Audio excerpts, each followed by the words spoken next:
En ce jeudi 20 mai, grande animation hier matin, boulevard de Strasbourg, aux abords de la salle du Globe, où se tient le Comité national confédéral de la CGT. On pouvait espérer que, pour mettre fin rapidement à une grève agonisante, dont le seul résultat est de prolonger une situation équivoque et de contraindre encore au chômage quelques milliers de travailleurs animés de belles fusions syndicalistes, le comité national allait se hâter de prendre une décision au sujet de l'évolution du mouvement. Il n'en est rien. La séance du matin avait été réservée à M. Jouot. L'après-midi fut entièrement occupée par une longue consultation des délégués présents, des représentants de la Confédération des cheminots sur l'état des différentes grèves, par organisation et par région. La plupart des délégués entendus, tout en faisant certaines réserves au sujet des révocations, des arrestations et de l'attitude adoptée par le gouvernement, n'ont pas caché que pour l'instant tout au moins, il faut renoncer à une bataille de grande envergure, tout en admettant que chaque fédération, chaque union départementale, reste maîtresse de poursuivre à sa guise l'aboutissement de ses revendications personnelles. En ce qui concerne l'action judiciaire, engagée par le gouvernement contre l'organisation centrale du prolétariat de ce pays, le Comité confédéral national déclare que la CGT est une organisation légale, que son action est légale, et que les syndicats et les travailleurs qui la composent s'opposeront à sa dissolution. Monsieur Montmousseau, le secrétaire de la Fédération des cheminots, délégué à la propagande, a été arrêté hier, alors qu'il sortait du congrès de la CGT vers 6h du soir. Monsieur Montmousseau ne protesta point, monta dans un taxi avec des inspecteurs qui le conduisirent à la préfecture de police, sous inculpation de complot contre la sûreté de l'État. D'après les informations officielles du grand quartier général de l'armée polonaise opérant au sud de la Zdivna, en direction de Smolensk, une grande offensive bolchéviste est commencée depuis hier. Plus de 20 divisions, constituant les troupes de choc de l'armée rouge, seraient placées à Surton sous le commandement du général Brusilov.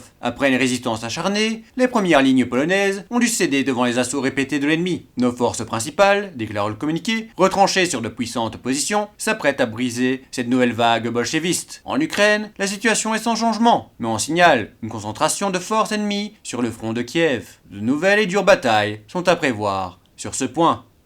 C'était le JT du siècle, l'info de notre histoire.